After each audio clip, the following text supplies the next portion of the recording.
सवाल पूछोगे? आप सबका कुंजुम बुक स्टोर में स्वागत है। और आज हम यहाँ पे इकट्ठा हुए हैं हाल ही में प्रकाशित किताब प्रतिरोध का स्त्री स्वर पे, जिसकी संपादक सविता सिंह जी हमारे साथ मौजूद हैं। और इस किताब पे बातचीत के लिए आज हमारे साथ जाने माने पत्रकार प्रियदर्शन जी भी उपस्थित हैं और साथ ही जाने मानी अनुवादक रेखा सेठी जी भी। मैं सबसे पहले सविता जी से गुजारिश करूँगा कि वो हमारे श्रोताओं को, जो दर्शक हमें देख रहे हैं ऑनलाइन, उन्हें बताएं इस किताब के बारे में और इस किताब की रचना प्रक्रिया के बारे में। सविता जी। बहुत बहुत नमस्कार, बहुत बहुत धन्यवाद, बहुत बहुत धन्यवाद अनुपम, और बहुत बहुत नमस्कार। पहले तो ये कहूँ कि हमारे अगल और बगल जो लोग बैठे हैं वो साहित्यकार प्रियदर्शन जी, बहुत अच्छे कवि, कहानीकार, उसके बाद पत्रकार, हालांकि पेशे से पत्रकार। और हमारे बगल में जो बैठी है रेखा सेठी, वो अनुवादक नहीं, वो इतनी स्त्री विमर्श पर लिखती हैं और एक बहुत ही सुलझी हुई एकेडमिक विषय है, जिनको कविता कहानी सब चीज समझ है। कई किताबें आ चुकी हैं, तो ये सभी लोग बहुत ही सक्षम पढ़ते हुए लोग हैं। दूसरी चीज इस किताब के बारे में बहुत ही दिलचस्प है। इस तरह से किताब पढ़ी, मैं लगातार हिंदी साहित्य में सुनती रहती थी बड़े कवियों से, बड़े आलोचकों से, बहुत सारी स्त्रियाँ लिख रही हैं, बहुत सारी स्त्रियाँ लिख रही हैं, और मुझे उसमें गंध आती थी कि जैसे ये बहुत स्वागत योग्य विचार नहीं हो, जैसे कि एक आतंक हो। और शायद ये मैं दुर्भावना नहीं कहना चाहती, लेकिन मुझे ये लगता था कि अगर बहुत सारी स्त्रियाँ लिख रही हैं तो वो क्या लिख रही हैं इसकी जानकारी भी होनी चाहिए लोगों को। ऐसा ना हो कि ये कोई ऐसी चीज बन जाए जिससे ये पता न चले कि तरह तरह की स्त्रियाँ लिख रही हैं और तरह तरह की कविताएं लिखी जा रही हैं। सारी स्त्रियाँ एक समान नहीं लिखती, एक तरह सोचती नहीं सोचती। उन लोगों के आपस में भी उनकी भिन्नता है, उनके वर्ग की, उनकी जात की, क्षेत्र की। तो एक जो डाइवर्सिटी कहते हैं, भिन्नता, जो हमारे लिए महत्वपूर्ण विषय है हमारे लेखन कर्म के लिए, उसको मैंने हमेशा अपने लिए, जिसको कहते हैं एथिकल पाया, पॉलिटिकल एथिकल। और मेरे लिए बहुत बड़ा ये संबल भी था कि सभी लोग इस तरह नहीं लिखते हैं। जब हम कह रहे हैं कि स्त्रियाँ अलग ढंग से लिख रही हैं, जैसे पुरुष भी लिखते रहे हैं, लेकिन इसके वाकई समझ के लिए डिफरेंस का बहुत बड़ा अर्थ है। इसका अर्थ है कि हम इस तरह की विचारधारा के तहत समानता या स्वतंत्रता जैसी चीजें कल्पना की गई और बातों को समझा गया, वो बातें भी स्त्री के जीवन को लेकर उसी तरह से उनका प्रभाव नहीं पड़ता। एक ही चीज जो लगातार तमाम मुद्दा समझ के तहत भी समझ में आती थी, ये कि समानता, स्वतंत्रता वगैरह वगैरह इन कॉन्सेप्ट्स के बावजूद स्त्रियों का जीवन, चाहे वो किसी वर्ग में हो या किसी जाति में हो, वो असमानता और पीड़ा का जीवन। तो और स्त्रियाँ प्रतिरोध करती रही इसको। तो इसीलिए इस प्रतिरोध के स्वर को मैंने सोचा कि वो एक सूत्र हो सकता है, जिसके तहत हम विभिन्न आवाज़ों को और स्त्रियों की प्रभाव को साथ ला सकते हैं, जिससे पता चले कितना विविध है स्त्रियों का संसार और कितना कितनी सोच और समझ से खासकर पोएटिक ब्यूटी है, एक सौंदर्य बोध है। तो इसीलिए मैंने सबको ठीक से पढ़ना शुरू किया। और ये जो स्त्री का प्रतिरोध का स्वर है, इसको पहले मैंने और सीताराम दास ने स्त्री दत्ता पर पोस्ट करना शुरू किया, एक श्रृंखला की तरह। इसमें विमल कुमार का बहुत बड़ा योगदान था। उन्होंने एक फॉर्मेट मुझे दिया और उसमें बहुत मेहनत से 20 कवियों की कविताओं को, 10-10 कविताओं को उन पर टिप्पणी लिखकर उनका बायोडेटा, बायो नोट लगा करके मैंने पोस्ट करना शुरू किया, एक कॉन्सेप्ट नोट के साथ। नतीजा ये हुआ कि बहुत ही सफल किस्म का श्रृंखला स्थापित हुई। और राजकमल प्रकाशन को जब मैंने प्रपोज किया कि क्या इसको आप छापना चाहेंगे, तो अशोक महेश्वरी ने इसको स्वीकार किया और इस बात की बहुत खुशी है और मैं पब्लिकली उनको धन्यवाद देना चाहती हूँ, क्योंकि स्त्री की आवाज़ अपनी पूरी भिन्नता में, अपने पूरे प्रतिरोध के स्वर में भी भिन्नताएं हो सकती हैं, उस सबके साथ इस किताब में तो इसमें आपको ग्रास रूट एक्टिविस्ट जो स्त्री कवितियाँ हैं जिनको लोग बॉर्डर लाइन पर रखते थे, उनकी कविताओं को मैंने शामिल किया है। कम्युनिस्ट स्त्रियाँ, सोशलिस्ट स्त्रियाँ, आदिवासी, दलित स्त्रियाँ, सबकी कविताएं यहाँ पर हैं और आपको आश्चर्य होगा कि उन सब की भी आवाज़ों में भिन्नता है। कहने का मतलब ये है कि हम जब भी किसी चीज़ को बहुत गंभीरता से देखते हैं, खास करके इसके संसार को, तो हमें उनकी तमाम भिन्नताओं को मार्जिनलाइज नहीं करके उनको सेंटर में ले आना चाहिए, जिससे लोग देख सकें कि इस तरह की संपन्न भाषा है, कैसी संपन्न दुनिया है और कविता को किस एस्थेटिक ऊंचाई पर भी लोग देख सकते हैं। जब मुझे कई मित्रों ने कहा कि इस किताब के अंत तक आते आते लगता है एक रिश्ते का संसार है, एकदम दमकता हुआ संसार है, धड़कता हुआ संसार है और जिसमें एक ईमानदारी है, जिसमें झूठ नहीं है, जिसमें सत्ता के प्रति कोई लोलुपता नहीं है, जिसमें चीज़ों को बदलने की उत्कंठा है। तो इस तरह से अगर देखें, इसमें मैंने अपना एक इंट्रोडक्शन भी लिखा है और उसके बाद 20 कविताएं जिस क्रम में वो लगाई गई थी इस दर्पण पर, उसी क्रम में सिर्फ मैंने उनको और एडिट किया, टिप्पणी को और दुरुस्त किया, क्योंकि किताब तो एक खास साइज से बड़ी नहीं हो सकती है, वहाँ पर तो लंबी टिप्पणियाँ मैंने और छोटी कर दी। तो उसके बाद इस किताब को रखने के लिए दिया। तो ये किताब 25 फरवरी को बुक फेयर में, जो दिल्ली में बुक फेयर लगता है, उसमें ये किताब आखिरी दिन, फेस्टिवल के आखिरी दिन लॉन्च हुई। और सबसे बड़ी बात यह है कि इस किताब में रुचि तमाम उन औरतों की भी है जो लोग एक्टिविस्ट हैं, जो लोग टीचर्स हैं, जो पढ़ा रहे हैं तमाम स्कूल्स और कॉलेजेस में, और वे स्त्रियाँ बिल्कुल नई हैं और अपने स्वर में अपना प्रतिरोध प्रदर्शित कर रही हैं। इस तरह से ये किताब सबों के लिए है। तो मैं ये जरूर कहना चाहती हूँ कि इस किताब में रुचि सिर्फ स्त्रियों की नहीं है, पुरुषों की भी है।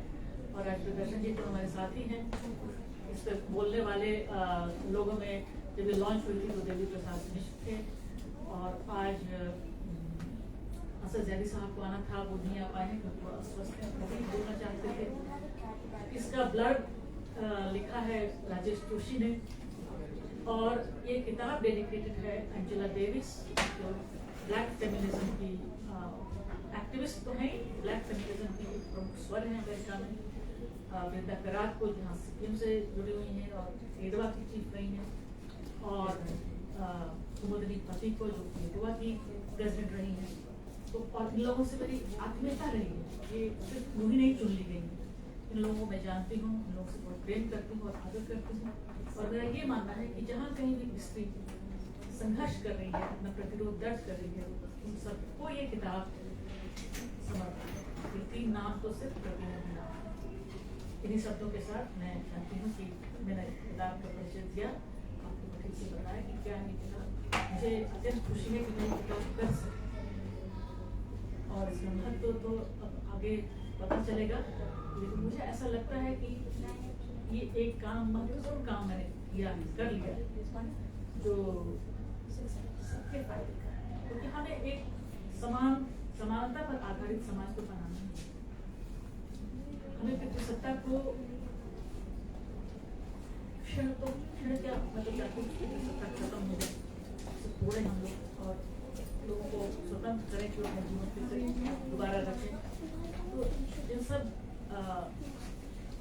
ऐसी कामनाओं के साथ मैं खुद की कविताएं लिखती हूँ और उसमें काम भी करती हूँ, एकेडमी में काम भी किसी अंडरस्टैंडिंग के तरह करती हूँ कि हम लोग एक नया बेहतर सुंदर समाज बनाएं और कविता का बहुत बड़ा रोल होता है समाज को सुंदर बनाने में और उसको बदलने में। तो मेरी पूरी उम्मीद है कि किताब ऐसा कुछ करे और मेरा सारा काम, सारा मेरी मेहनत साथ हो। बहुत बहुत शुक्रिया सविता जी। इसी के साथ मैं चाहूँगा कि प्रियदर्शन जी अपनी बातचीत इस किताब पे रखें। तो सविता जी जब इतनी सौम्यता के साथ, इतनी सहजता के साथ और इतने सोचपूर्ण ढंग से बोलती हैं कि उनके बाद बोलना मुश्किल होता है, आसान काम नहीं होता। मैं जब ये किताब देख रहा था तो एक अंदाजा था, क्योंकि मैं सविता जी को भी जानता हूँ और किताब एक 2 साल पहले की बात है जब स्त्री दर्पण की शायद शुरुआत नहीं हुई थी। परिंदे नाम की पत्रिका का संपादन विमल कुमार कर रहे थे। उन्होंने मुझे कहा कि आप महिला लेखन पे, महिला कविता पे एक लेख, स्त्री कविता पे। तो उस क्रम में पहली बार मैंने ये महसूस किया कि जिसको हम स्त्री कविता कहते हैं असल में मुख्य धारा वही है। उसने मुख्य धारा का स्पेस क्लेम कर लिया, क्योंकि इतनी तरह की, इतनी विराट संख्या में और इतने अनोखे ढंग से कविताएं लिखी जा रही हैं कि उनको किसी स्त्री कविता जैसी संज्ञा में समेट लेना संभव नहीं है। और इसके बाद भी वो अनिवार्यतः स्त्री कविता बनी, तो मुख्य धारा की कविता है। दूसरी बात की अनायास ये एक बात मुझे थोड़ी हैरान करने वाली लगती है कि अगर हम थोड़ा सा पीछे जाएं तो हम पाते हैं कि महिला कथाकार तो बड़े हमारे बीच हुए। यानी अगर आप महादेवी और सुभद्रा कुमारी चौहान को छोड़ दें तो पूरी भारतीय भाषाओं में बड़े महिला कथाकार बहुत हैं। यानी हिंदी में कृष्णा सोबती, मन्नू भंडारी, नुसला गर्ग, उषा प्रेमवदा, बांग्ला में महाश्वेता देवी, आशा पूर्णा देवी, या फिर उर्दू में इस्मत चुगताई, कुतुल हैदर। लेकिन बड़ी कवित्रियां नहीं। हिंदी में भी आप स्नेहमयी चौधरी को याद कर लें, कुछ और नाम याद कर लें, लेकिन आपको कविता में स्त्री दिखाई नहीं पड़ती है। कहानी में तो फिर भी राजेंद्र यादव, कमलेश्वर और मोहन राकेश को टक्कर देने के लिए मन्नू भंडारी भी है। कृष्णा सोबती भी भीष्म कहानी की पैरेलल खड़ी की जा सकती है। लेकिन कविता की दुनिया में ये संभव होता नहीं दिखता था। मुझे लगता है कि 90s के बाद अचानक एक बड़ा परिवर्तन आता है। हिंदी में पहली बार कई कवित्रियां एक साथ सामने आती हैं जो कविता के पुरुष वर्चस्व को तार तो नहीं करती, लेकिन बड़ी चुनौती देती हैं। उनमें सविता जी हैं, अनामिका भी हैं, उनमें गगन गिल हैं, उनमें कात्यायनी हैं, उनमें और भी लोग हैं, निर्मला गर्ग भी उसमें हैं। कुछ देर बाद उसमें नीलेश रघुवंशी शामिल हो जाती हैं, जो इस संग्रह में भी हैं। तो मैं पाता हूँ कि 19वीं सदी के आखिरी दशक में अचानक स्त्री कविता का जो इतनी कविता है कि वो बिल्कुल हैरान करने वाली है। और उनकी आपसी विविधता ऐसी ज्यादा कि सब एक दूसरे के मतलब समानांतर नहीं चल रही हैं। सब जैसे अलग अलग दिशाओं में अलग अलग आसमान, अलग स्पेस क्लेम कर रही हूँ, उन पे वो दावा जता रही हैं। आज ऐसा कुछ नहीं, कम से कम, बल्कि यही नहीं, जो पूरा का पूरा नजरिया है पुरानी कविता को देखने का, वो भी बदल गया है। हम लोग जब महादेवी को पढ़ते थे तो दुख की कवित्री के रूप में पढ़ते थे, समर्पण की कवित्री के रूप में पढ़ते थे। मैं नींद भरी दुख की बदली, विस्तृत नभ का कोई कोना, मेरा न कभी अपना होना, परिचय इतना इतिहास यही उमड़ी करती मिजाज चली, इसको पढ़ते थे। ये ख्याल बाद में आता है लोगों को कि महादेवी के यहाँ जितने बादल हैं उससे ज्यादा बिजलियां हैं, उससे ज्यादा चिंगारियां हैं। आज जिस पर प्रलय विस्मित में लगाती चल रही ने मोतियों की हाट और चिंगारियों का एक मेला। हाँ, प्राण रहने दो अपरिचित, पंथ रहने दो अकेला। महादेवी तब भी लिख रही थी, हम उनको देखने को तैयार नहीं थे। ये स्त्री दृष्टि नहीं थी हमारे पास और शमशेर की सविता जी का ही लेख है, शायद सविता जी ने इस बात का क्रेडिट मैं उनको दूंगा कि शमशेर, सच बात है कि हिंदी में 100 कविताएं ऐसी हैं जिनके बारे में आप कामना कर सकते हैं कि वो होती तो बड़ा अच्छा होता, वो भी होती तो बहुत अच्छा होता, क्योंकि बहस तमाम संग्रहों के बाद होती है कि इसमें ये क्यों नहीं है, यो क्यों नहीं है, ये क्यों नहीं, इसमें अनीता वर्मा क्यों नहीं है, इसमें अनामिका क्यों नहीं है, इसमें गगन गिल क्यों नहीं है। ये बहसें अनंत, इनका कोई वो नहीं है।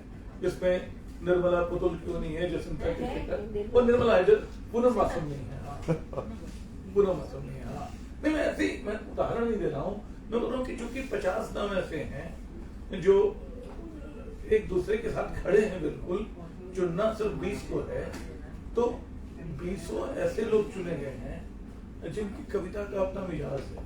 सबसे बड़ी बात है कि अमूमन जब दूसरी कविता की बात करते हैं तो उसके भीतर बने उपवर्गों को देखने में अक्षम होते हैं। हम लोग मान लेते हैं कि सारी स्त्री कविता एक जैसी है, जबकि जब आप इसको पढ़िएगा तो आपको दलित स्त्री कविता अलग दिखेगी, आप आदिवासी स्त्री कविता अलग दिखेगी। वंदना टेटे रांची की हैं, मेरी दोस्त हैं, वंदना टेटे की शानदार कविताएं हैं, वो आदिवासी हैं, और एक कविता तो उनकी मैं चाहता हूँ बाकायदा उसका पाठ करूँ, उससे ये पता चलता है कि जो हमारी सभ्यतागत दृष्टि है वो कितनी अलग हो जाती है। 1 मिनट में उसको निकालना होती है।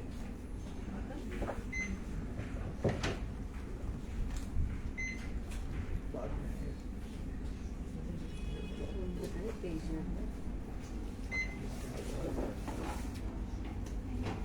169 पत्थरगढ़ी की औरतें देखो।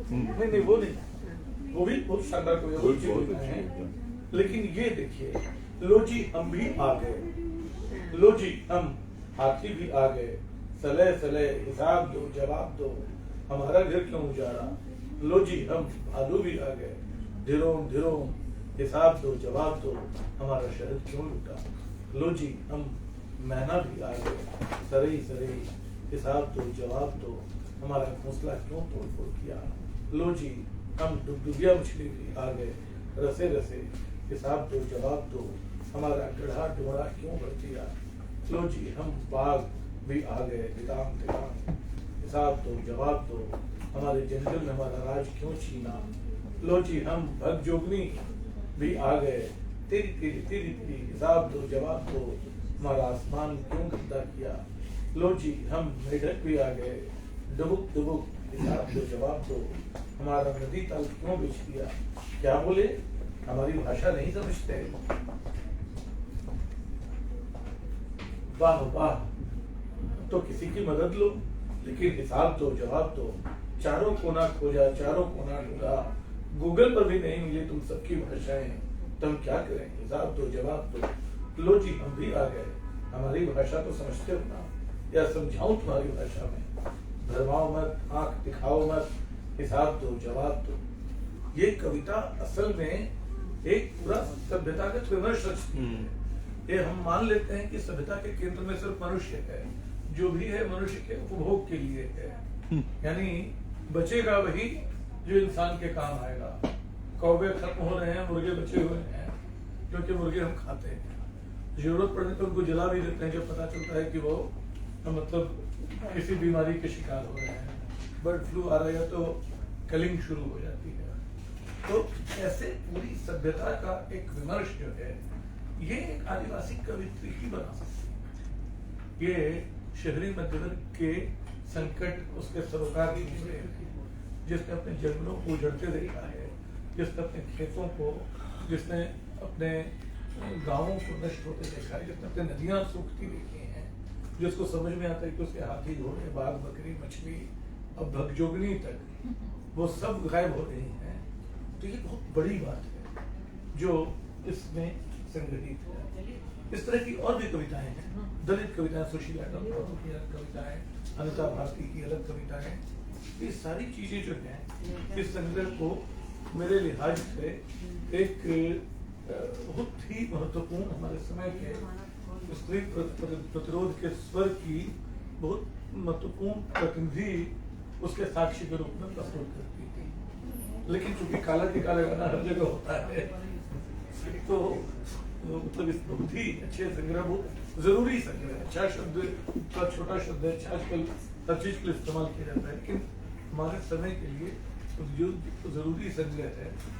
एक बार मुझे जो 2-3 बातें लग रही थी, जब मैं बोल रहा था कि 21वीं सदी की जो कवित्रियां हैं, उनका जो विस्फोट है, इसमें सारी की सारी कवित्रियां एक उम्र के पार की हैं। ऑलमोस्ट मतलब 90% कवित्रियां 50 पार की, 90। और जबकि हमारे पास शुभम श्री जैसी बागी कवित्री है, हमारे पास मोनिका कुमार जैसी है जो बहुत ही अलग तरह की, बहुत सारे रेंज है, नाम गिनाने की जरूरत नहीं कि मैं बोल रहा हूँ कि अब शुभम श्री को आपने क्यों नहीं किया, ये मेरा मतलब नहीं है। लेकिन पिछले 20 वर्षों में कम से कम दूसरा उन्होंने स्त्री विमर्श को थोड़ा बदला भी है। जो पुराना स्त्री विमर्श, एक तो देखिए जो पूरा स्त्री आंदोलन है वो लगातार हर 10-20 साल पे बदलता गया है। उसकी शुरुआत, मैं बहुत समय तो नहीं ले रहा हूँ, हाँ मैं इन बातों का जवाब भी दूंगा। मैंने कुछ सवाल मेरा है नहीं, ये तो ऐसे ही क्योंकि कहनी है सारी बात, इसलिए हाँ। तो वो जो बात है कि जो इधर के वर्षों की कवित्रियां हैं, जिन्होंने प्रेम के बारे में, जिन्होंने देह के बारे में, जिन्होंने प्रतिरोध के बारे में बहुत नए ढंग से लिखा है, जिन्होंने दुख के बारे में, जिन्होंने एकल परिवारों की व्यथा के बारे में, जिन्होंने अकेले रहने के बारे में, जो एक नई चीज पैदा हुई है।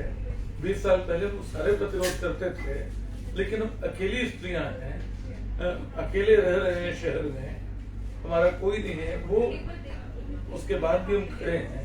ये बहुत इधर की कविता। तो अब वो 7 भाइयों के बीच चंपा हो या वो हॉकी खेलती लड़कियां हो, संकट ये कि उनको अब छोड़ भी नहीं सकते हैं, लेकिन उनको रखते हैं तो लगता है कि अरे ये तो फिर वही 50 साल पुरानी, मतलब मेरा ख्याल है कि 90 के पहले की कविता है, 87-88 के आसपास की कविता होगी, तो ऑलमोस्ट 40-45 साल पुरानी कविता है। और हिंदी की ऐसी बड़ी शानदार कविता है, और कात्यायनी लगातार रचनारत है। और पहले उनकी कविता में जो स्त्री स्वर था, इधर के वर्षों में उसमें राजनीतिक स्वर और मुखर हुआ है, क्योंकि फांसीवाद की आहटें हमारे लोकतांत्रिक स्पेस को लगातार अतिक्रमित कर रही हैं, तो कात्यायनी कविताएं बदली हैं। तो मैं कई बार ये अपेक्षा करता हूँ कि जब उनके बाद की कविताएं होती तो शायद तो मतलब ये सारी चीजें हैं, ऐसा नहीं कि उनके न रहने से संग्रह कोई कमजोर हो गया, लेकिन हर संपादक अपने ढंग से सोचता है। एक बात जो मुझे इस संग्रह की नहीं, लेकिन हिंदी समाज की कमी लगी, इसमें शहरी कवित्रियां हैं, मध्यवर्गीय कवित्रियां हैं, आदिवासी कवित्रियां हैं, दलित हैं, एक भी मुस्लिम कवित्री नहीं। यही मैं बोल रहा हूँ कि इस संग्रह की नहीं, हिंदी भाषी समाज की कमी है। एक समाज के रूप में, एक भाषा के रूप में हमने अपने बहुत बड़े हिस्से को खो दिया है। तो मैं इसके संग्रह की कमी नहीं बता रहा हूँ यहीं से, क्योंकि मैंने भी सोचा कि किसको लेते, मुझे कोई नाम दिखा नहीं, लेकिन अगर ये नाम नहीं दिखा तो ये भी हमारी चिंता है कि 20 करोड़ की मुस्लिम आबादी में जो लगभग सबके सब हिंदी बोलने वाले हैं, वो उर्दू नहीं जानते, और उर्दू हिंदी में कोई अंतर नहीं है। फिराक की जो उर्दू साहित्य का इतिहास है, उसमें बाकायदा वो लिखते हैं कि उर्दू हिंदी को ही लिखने का एक ढंग है, और वो भोजपुरी, मगही, मैथिली बोलने वाले लोग हैं, तो हैदराबादी हिंदी बोलने वाले लोग हैं, लेकिन उनके बीच एक भी कवित्री क्यों नहीं है? कवि भी नहीं है, कवि तो फिर भी अदनान कफील दरवेश है, 2-4 नाम फिर मिल जाते हैं, असद जल्दी होते तो हैं, ऐसे लोग हैं, लेकिन वो कवित्रियां उनके समाज से क्यों नहीं आ रही हैं? ये हमारे लिए इस संग्रह के बाहर की एक बड़ी चिंता का सबब होना चाहिए। इतना कहने के बाद फिर मैं दोहराऊंगा कि ये जबरन थोपे गए विचार है मेरे, नहीं तो ये संग्रह अपने आप में मुकम्मल है और इसको खूब पढ़ा जाएगा। आपको बधाई भी और धन्यवाद भी। बहुत बहुत शुक्रिया प्रियदर्शन जी। इसी के साथ मैं चाहूँगा कि रेखा जी भी अपनी बात रखें। शुक्रिया अनुपम जी। सबसे पहले सविता जी को बहुत बहुत बधाई इस संकलन के लिए। ये संकलन जब मेरे सामने आया तो मैंने बड़ी स्वयं स्त्री कविता पर लंबे समय से काम करते रहने के बाद, सविता जी की सभी कविताओं पढ़ने के बाद, जैसा प्रियदर्शन जी ने कहा कि इसमें जितनी भी कवित्रियां हैं सब परिचित हैं, मतलब उनकी कविताएं हम लगातार पढ़ते रहे हैं और ये बहुत सुखद है कि वो सब एक साथ यहाँ हैं।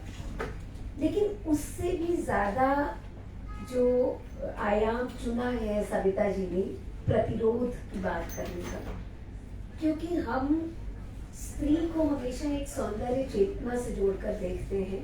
सौंदर्य चेतना में इन्वर्टेड कॉमर्स में कह रही हूँ, क्योंकि हमारी आर्ट्स एंड एस्थेटिक्स की सौंदर्य की जो परिभाषाएं हैं वो बड़ी अधूरी सी हैं। वो एक खास फिल्मी तरह से सौंदर्य को परिभाषित करती हैं और उसका जिंदगी से कोई रिश्ता नहीं मानती, मतलब उस तरह से नहीं मानती। तो स्त्री कविता जो प्रियदर्शन जी कह रहे हैं कि मुख्य धारा का स्पेस उसने लिया है, वो इसी नाते लिया है क्योंकि वो ये जो सारे कैनन्स हैं साहित्य के, इसको चैलेंज कर रही है, चाहे वो सौंदर्य का हो, चाहे वो भाषा का हो और चाहे वो प्रतिरोध का हो। तो मुझे लगता है कि ये संग्रह एक जो बड़ा काम करेगा वो ये कि प्रतिरोध के क्या मायने होते हैं किसी भी व्यक्ति के निकट। स्त्री के निकट नहीं कह रही हूँ, व्यक्ति के निकट, क्योंकि स्त्री के निकट तो शायद उसका जीवन ही समझौते और प्रतिरोध के बीच आवाजाही करते हुए गुजरता है। हर रोज एक चुनौती होती है, हर रोज थोड़े समझौते होते हैं और हर रोज थोड़ा प्रतिरोध होता है। लेकिन ये संग्रह स्त्री के जीवन के प्रतिरोध से बाहर निकलकर स्त्री को एक व्यक्ति के रूप में प्रतिस्थापित करता है और पूरे समाज के प्रति प्रतिरोध की जो अवधारणा है उसे एक नए सिरे से पहचानने की कोशिश करता है। इसीलिए जो प्रस्तावना सविता जी आपने लिखी उसके लिए मैं आपको बधाई देती हूँ। उसमें 2 कीवर्ड्स हैं। एक ये पंक्ति मैं इससे कोट करूंगी,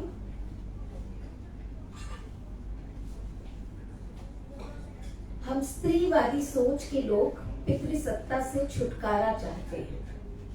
एक और लाइन है इसमें, हमें समाज, मतलब जिसमें कीवर्ड है ऐतराज, कि हमें समाज के ऐसा होने पर ऐतराज है।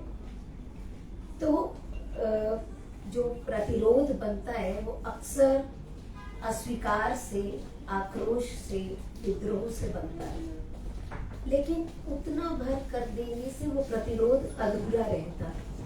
वो पूरा तब होता है जब उसमें एक वैकल्पिक समाज की संकल्पना भी रहती है। यहाँ प्रेम और करुणा का इस्तेमाल किया गया है, करुणा को विकल्प की तरह प्रस्तुत किया गया है। और पूरी कविताओं से जब आप गुजरते हैं तो ये अचानक नहीं है कि अलग अलग कवित्रियां युद्ध के बारे में कविता लिख रही हैं और युद्ध, गाजा के युद्ध के बारे में कविता लिख रही हैं। उस युद्ध में एक बच्चे का जो अनुभव है, एक तस्वीर बहुत वायरल हुई थी गाजा के युद्ध में, तो जो उसके घर के उजड़ जाने की, बस्तियों के उजड़ जाने की जो पीड़ा है एक बच्चे की, और संभवतः अनाथ हो जाने की, माँ नहीं रही, पिता को वो कविता संवेदित है, तो उसके बारे में जो कविता है।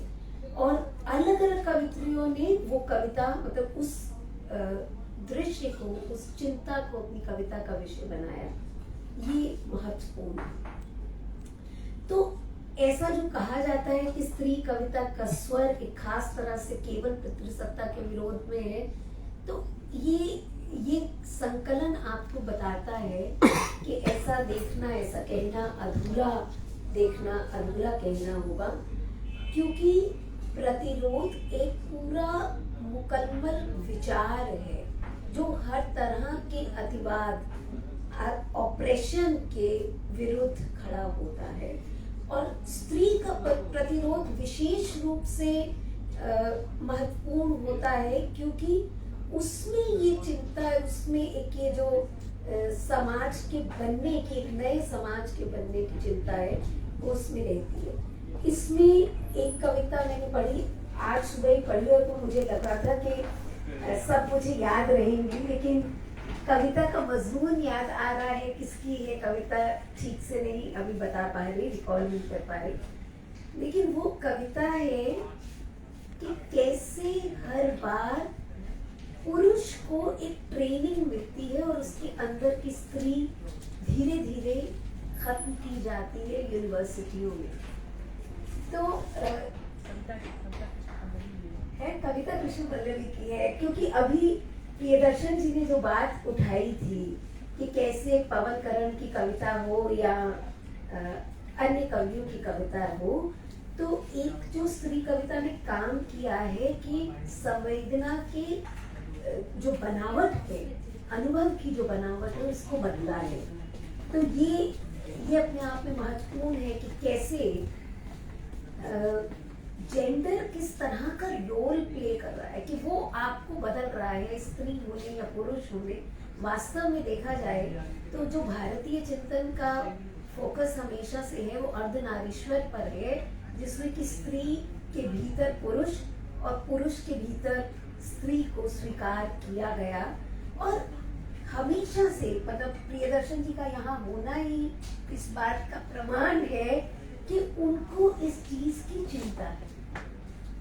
एक और चीज जो मुझे ध्यान आ रही है कि राजेश जोशी ने इस संकलन का जो ब्लर्ब लिखा, तो राजेश जोशी की कविता है उन्होंने रंग उठाए और आदमी को मार डाला। वो कविता इस तरह चलती है कि बाजार का अपना एक खेल है जो हमें दिखाई नहीं देता, कला और साहित्य के प्रति उसका क्या नजरिया होता है वो भी रेखांकित करना बहुत जरूरी है। राजेश जोशी उसमें कहते हैं कि उन्होंने रंग उठाए, आदमी को मार डाला, उन्होंने कला को उठाया, नृत्य उठाया, संगीत उठाया, हत्या का बिल्कुल एक नया नुस्खा तैयार किया उन्होंने कि विद्रोह को इस तरह चकाचौंध में रखा, इस तरह फोकस में लाया कि वास्तविक प्रतिरोध जो था वो खत्म हो गया।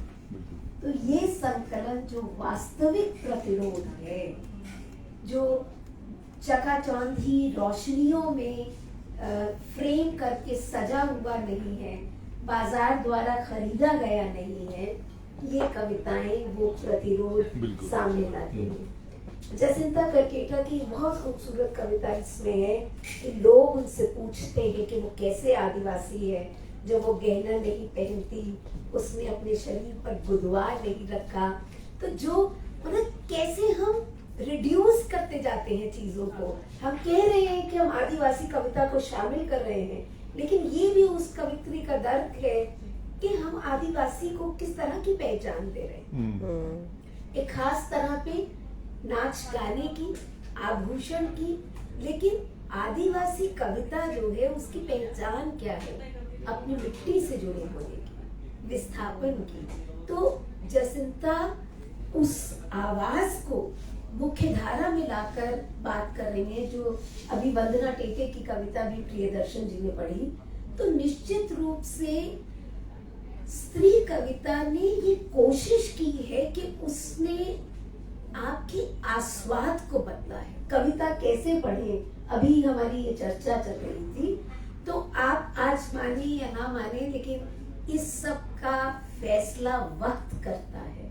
मगर हमारा कविता मतलब मैं स्वयं कवि तो नहीं हूँ, लेकिन कविता की पाठक हूँ या आलोचक हूँ, तो इसलिए मेरा धर्म बन जाता है कि मैं उन चीजों की तलाश करूँ जो साहित्य को पढ़ने और समझने की नई दृष्टि देते हैं। ये सभी कविताएं जो यहाँ संकलित हैं वो एक एक कविता पढ़ी जाने लायक है, एक एक कविता पढ़ी जाने लायक है। दूसरी एक और बात मैं कहना चाहूंगी, अभी बात हो रही थी प्रतिरोध और राजनीति को हम एक खास तरह से जोड़ के देखते हैं कि क्या ये कविताएं पॉलिटिकल हैं, क्या स्त्रियां पॉलिटिकल कविता पहले से लिखती रही हैं। शुभा जी की कविताएं हैं जो लंबे समय से लिखती रही हैं, लेकिन अगर आप इस संकलन की पहली कवित्री और अंतिम कवित्री को देखें तो आपको कविता के बदलने की यात्रा से आपका परिचय होगा। शुभा जी की कविताएं बहुत सीधे ढंग से राजनीति की बात करती हैं या राजनीतिक कविता की बात करती हैं, लेकिन रुचि भल्ला की कविताएं देखिए, रुचि भल्ला की कविताएं जो नया टोन, जिसके बारे में प्रियदर्शन जी कह भी रहे थे कि नई कवित्रियों में आके बहुत कुछ बदला है, प्रेम करने के मायने कैसे बदल गए, चीजों को देखने के मायने कैसे बदल गए, वो रुचि की कविताओं में उभर रहा है। और एक और खास बात उभर रही है, वो है टोन। कविता की पूरी टोन बदल गई है। जैसे हम और आप बात करते हैं, जैसे हम चीजों की मजाक उड़ा सकते हैं, बहुत दिल पे लेके मेरे साथ क्या हुआ जैसा बेचारगी का भाव इसमें नहीं है। और कोई और आपको अधिकार नहीं देगा, कहीं और से मुक्ति नहीं आएगी, बल्कि अपने भीतर, मतलब एक स्त्री होना, अपनी देह में कंफर्टेबल होना भी है। तो ये जो भाव है, ये 21वीं सदी की जो स्त्री कविता है उसमें पनप रहा है। तो ये कुछ बिंदु मुझे लगे इसको पढ़ते हुए जिन पर मैंने बात की। और एक और बात कहने का लोग सबर नहीं कर पा रही, महादेवी का नाम लिया था प्रियदर्शन जी ने। मुझे लगता है कि सभी जो भी विमर्शकार हैं, हमारे लिए श्रृंखला की कड़ियां एक तरह से बाइबल है, जिसमें स्त्री के रोल पर महादेवी ने बातचीत की है। जब वो मातृत्व की बात कर रही हैं और मातृत्व कैसे हमारी, अगर भारतीय दृष्टि से कोई सैद्धांतिकी हो सकती है स्त्री चिंतन की, तो वो इसका एक बड़ा हिस्सा होगा।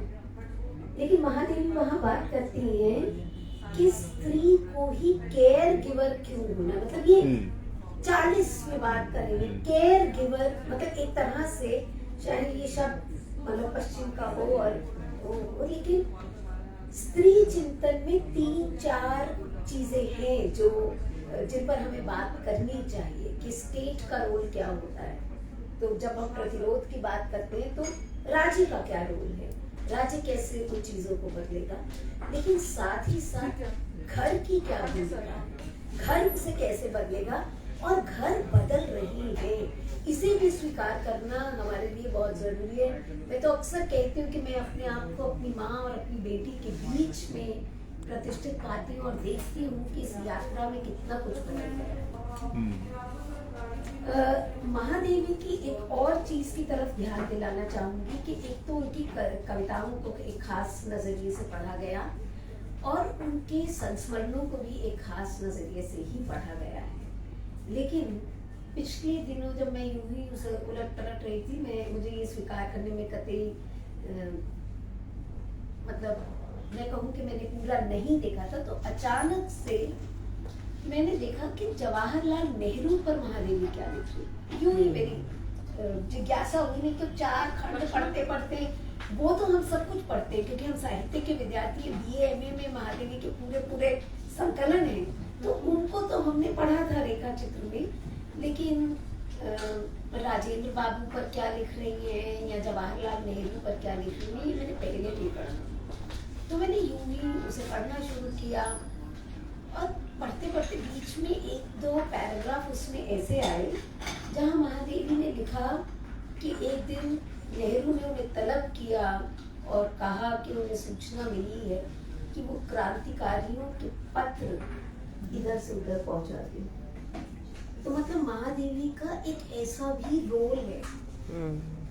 और उसके बाद एक छोटा सा प्रसंग उन्होंने बताया कि वो जब नेहरू प्रधानमंत्री बन गए और वो उन्हें मिलने गई और उनके सेक्रेटरी ने कहा कि 2 घंटे आपको इंतजार करना पड़ेगा, तो महादेवी जी ने कहा कि मैं 2 घंटा, उनसे जाके कह दीजिए कि महादेवी आई हैं और उनके पास 2 घंटे रुकने का वक्त नहीं है। और नेहरू भागे भागे नीचे आए जब उन्हें ये सूचना मिली।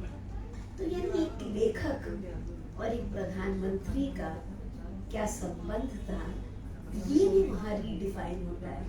तो कई बार स्त्रियों का लिखा हुआ मुझे लगता है कि वो पर्दे में है अभी भी, तो तभी हमारी जो धारणाएं हैं वो अधूरी हैं, एकांगी हैं, और वो हमारे पूरे सौंदर्य चिंतन को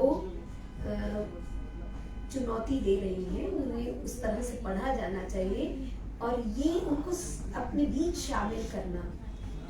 साहित्य के शास्त्र को बदलना भी होगा, साहित्य के स्वाद को बदलना भी होगा, और साहित्य की संवेदना को नए सिरे से पहचानना भी होगा। एक बार फिर सरिता जी को बहुत बहुत बधाई इस संकलन के लिए, और मैं आशा करती हूँ कि ये संकलन बहुत बड़ी भूमिका निभाएगा, और जो भी इसे पढ़ेगा, जो बातें मैं कह रही हूँ उसका ध्यान उस तरफ जरूर जाएगा। धन्यवाद। बहुत बहुत शुक्रिया रेखा जी। सविता जी कुछ कहना चाह रही थी।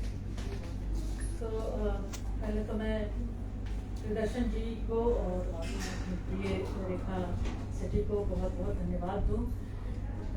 सुचिंतित ढंग से इन्होंने इस पर बातें रखी। सिर्फ एक ही सवाल है जिससे मैं भी जूझती रही जब मैं इस संकलन तैयार कर रही थी कि इस किताब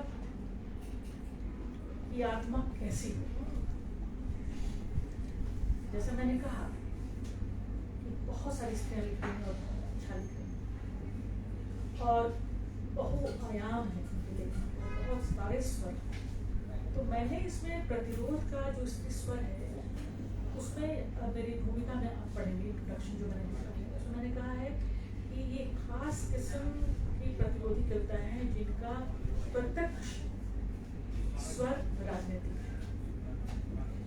तो इसीलिए बहुत सारी कविताएं जिनके नाम लिए गए वो इसमें शामिल नहीं हो पाएंगे क्योंकि उनके पास 10 ऐसी कविताएं नहीं हैं।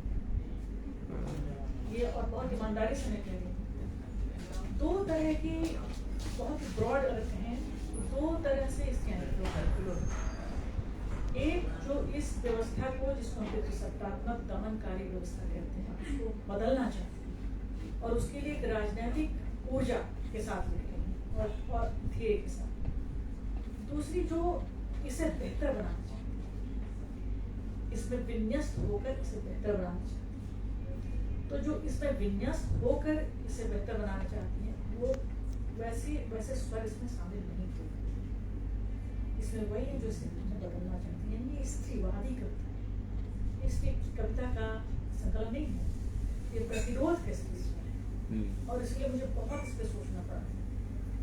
दूसरी चीज कि हमें कोई रोकेगा तो थोड़ी, अगर मैं दूसरा संकलन करना चाहूँ जिसमें वो सारी आवाजें आ जाए और वो आएंगे भी, मतलब अभी मैं तो कोई कमिटमेंट नहीं करना चाहती, मेरी कोई ऐसी अभी योजना नहीं है, लेकिन निश्चित तौर पर वो बहुत महत्वपूर्ण आवाज़ें हैं और उनको शामिल किया जाना चाहिए। और उसके लिए 20 कवित्वों को साथ लाना बहुत ही आसान काम है, क्योंकि बहुत सारे ऐसी स्त्रियाँ हैं जो बहुत अच्छा उनका लिखती हैं। उस किताब में नई सी नई कविताएं आएंगी। जिस परिंदे पत्रिका के बारे में बात कर रहे थे प्रियदर्शन जी, उसमें मेरा भी एक बड़ा लेख है, मेरा भी है ना, और उसमें मैंने बिल्कुल ही नई कविताओं पर लिखा है। मैंने भी 21वीं सदी की नई कविता है ना। तो हम सब तीनों यहाँ पर उसी तरह के लोग हैं जो चीजों को परिदृश्य को समझ रहे हैं। इसीलिए मुझे इस पर ज़्यादा नहीं कहना है अगर इस बात को उठाया भी गया है, क्योंकि वो सेल्फ एक्सप्लेन्ड है इस किताब में। ये किताब रिप्रेजेंटेटिव ढंग से एक खास किस्म के स्वर, प्रतिरोधी स्वर की किताब है। और मुझे कोई ये भी कह सकता है कि जो स्त्रीवादी चिंतन है उसमें जो राजनीति की परिभाषा इस तरह से की गई है कि जो व्यक्तिगत है वो भी पब्लिक है, वो भी सार्वजनिक है, और यही एक पॉलिटिकल, एक राजनीतिक स्टैंड है फेमिनिस्टों का, है ना। तो उस हिसाब से एक दूसरा संग्रह और बनता है, ठीक है, जिसमें दूसरे तरह के उनके जो व्यक्तिगत जीवन में संघर्ष हैं, तमाम तरह की दास्ता है, उसके बारे में रेखा भी कह रही थी। तो बहुत अच्छी किताब बन सकती है। मैं चाहूँगी कि वैसे भी एक किताब में बनाऊँ, उसकी भूमिका में दूसरे ढंग से लिखूँगी, उसमें दूसरी बातें होंगी, वो इसकी कविता होगी और वो अच्छी भी संग्रह अच्छा होगा। मैं अभी बता दूँ, क्योंकि इस पर बातचीत तो अभी कहीं हुई भी नहीं है, कि बहुत सारी ऐसी आवाज़ें जो आपको यहाँ नहीं मिलेगी, वो आवाज़ें एक नए संकलन में जिनको हम स्त्री और प्रकृति की कविता कह रहे हैं, उसमें हैं 20 कविताएं हैं उसमें, और वो भी स्त्री दर्पण पर शाया हो चुकी है, जिसमें वो वैसी आवाजें हैं और वैसी कविताएं भी शामिल हैं जिन्होंने प्रकृति से अपने को जोड़ा है और उसकी महत्ता को हमारे सार्वजनिक और व्यक्तिगत जीवन में दिखाया है, जो कि स्त्री का एक बहुत बड़ा स्वर है। जिस नए समाज की हम कल्पना कर रहे हैं ना, उसमें ये जो संबंध है स्त्री का प्रकृति के साथ, वो एक बहुत बड़ा बदले समाज का हिस्सा होगा। वंदना टेटी की कविता को आप लोगों ने पढ़ा, वसंता को पढ़ा, निर्मला पुतुल भी यहाँ पर हैं। जो नया संग्रह है उसमें पुनर्वासन है, मैं बता रही हूँ आपको कि ये सब लोग हम महत्वपूर्ण काम कर रहे हैं और ये हमसे हमारी दृष्टि से ओझल नहीं है, वो छूटे नहीं है, वो शामिल किए जाएंगे। लेकिन वही है कि और हमें अपनी क्रांति को विस्तृत करके दिखाना होगा और ये बताना होगा कि स्त्रीवाद कितनी गहरी दृष्टि है और ये पुरुष विरोधी तो है नहीं। सबसे पहली बात यही समझना, हम अपने आसपास अपने जीवन में शामिल पुरुषों को अगर उनकी संवेदना कोमल है, अच्छी है, प्रतिरोधी है और सशक्त भी है, उन सबको हम साथ लेके चलते हैं। हम पितृसत्ता के खिलाफ जरूर हैं, यानी कि उसका जो सिंबॉलिक ऑर्डर जिसको हम कहते हैं, यानी कि जो पितृसत्ता जिन चीजों से बनी है, वो व्यवहार से लेकर के उनके जो नियम कानून हैं उनसे बनी है, लॉज। पितृसत्ता बेसिकली एक भाषा, समाज, राजनीति और अर्थव्यवस्था सब मिला जुला करके, तो उस पर किस तरह से स्त्रीवाद अपना दावा या अपनी कल्पना पेश कर रही है, स्त्रीवादी चेतना, उसको लेकर के हम आगे काम करेंगे और ये स्त्री और प्रकृति से बातें काफी साफ हो जाएंगी। जो लोग इस किताब में नहीं है वो हमसे छूटे नहीं है, जो हमारे साथ हैं, और जो हमारे साथ और किताबें करने के बावजूद भी नहीं शामिल हो वो भी हमारे साथ है, यही मान के चलना है। लेकिन एक फॉर्मेट होता है किताब का, 20 कविताओं से ज्यादा अगर इसमें हम ले आते तो जिस तरह से एक ही बार में बैठ के बहुत सारे लोग किताब को पढ़ लेना, ऐसे करना मुश्किल है। तो जो प्रकाशक हैं उनके भी अपना फॉर्मेट है, किताबों की बिक्री, किताबों के साइज, इसका प्राइस तय होता है वगैरह तमाम चीज़ें थी, इसलिए इसको 20 तक से नहीं किया गया है। ये 20 से 40, 40 से 60 हो सकता है। और मैं उन सबको जो शामिल नहीं हैं उन सबको बहुत सारी अपनी शुभकामना भेजती हूँ और अपना प्यार भी और ये प्रशंसा भी करती हूँ कि वो लगातार लिख रही हैं। और अंत में मैं राजकमल प्रकाशन का बहुत बहुत शुक्रिया करना चाहती हूँ, क्योंकि बिना अच्छे प्रकाशक के और उसके बौद्धिक रुझान के ऐसी किताबें आ पाना मुश्किल है। तो राजकमल और इसका कवर बहुत खूबसूरत है मेरे हिसाब से, और जिस स्त्रीवादी आस्वाद की बात और सौंदर्यबोध की बात रेखा कर रही थी उसमें माकूल बैठता है। मुझे तो लगा कि ये किताब बुक फेयर में आ ही नहीं सकती, क्योंकि हम इसका कवर ही नहीं बना पा रहे। तो मैं सत्यानंद निरूपम को भी धन्यवाद देना चाहती हूँ कि आखिर में वो एक कवर ऐसा लेकर के आए जिसने मुझे उस दिन पूरे दिन प्रसन्नता से जिसने भर दिया, और मैंने उनको कहा that I am suddenly very happy and now this book can be out, it can be published. तो जो आपका राजकमल का जो डिज़ाइन और एस्थेटिक डिपार्टमेंट है उसके प्रति भी मैं बहुत अपनी कृतज्ञता जाहिर कर रही हूँ, क्योंकि मेरी जितनी भी किताबें यहाँ से आई हैं आप देखेंगे उनका कवर बहुत स्पेशल है। और अगर कोई कविता की किताब अपने होने में सौंदर्य रहित हो या सौंदर्य बोध से ही रहित हो तो ये दुर्घटना हो जाएगी उस किताब के साथ। इसलिए मैं इसके फॉन्ट को लेकर, इसके पंक्चुएशन को लेकर, इसके कवर को लेकर, सबको लेकर मैं बहुत चिंतित रहती हूँ, और आखिर अंत में मैं वो किताब पाती हूँ जैसा मैं चाहती हूँ।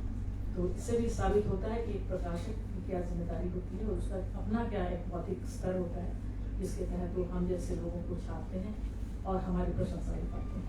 बहुत बहुत शुक्रिया। प्रूफ है? ओह,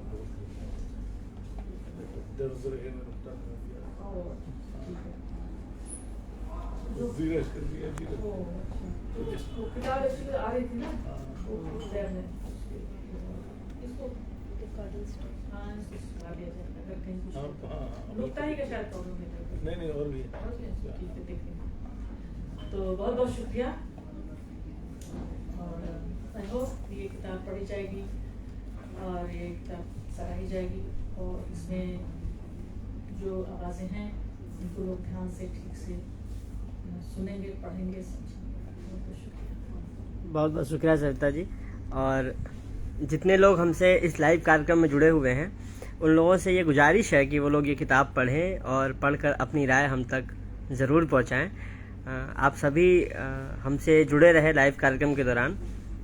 राजकमल प्रकाशन समूह की ओर से आप सभी का बहुत बहुत धन्यवाद। यदि आप कुछ कहना चाहें। आप लोग कुछ कहें। हाँ। बिल्कुल। सविता मैडम के लिए बहुत ही सराहना का काम है कि उन्होंने ये संग्रह ये दिया है और इसके अंदर जो फीमेल के बारे में, स्त्री के बारे में जो व्याख्या करी गई है, आदिवासी के बारे में जो व्याख्या, उनकी वेशभूषा और उनकी धरती जहाँ पे उनका रहन सहन है उसके बारे में उनकी व्याख्या, उनका जो बारे में लिखा गया कविता वो बहुत बढ़िया है जो दिल को छूती है। और इसके अंदर स्त्री के लिए जो उनकी प्रताड़ना, पीड़ा, उसकी जो व्याख्या करी गई है वो आज के दौर में देखा जाए तो बहुत दुखदायी भी है लेकिन बहुत एक सच लिखा गया है इसके अंदर। और मैं यही कामना करता हूँ कि इनकी जो कविता है और जो 20 कवित्रियों का जो संग्रह है इसके अंदर उसको सराहना मिले और ये आगे खूब पढ़ी जाए और इसको सराहना दी जाए।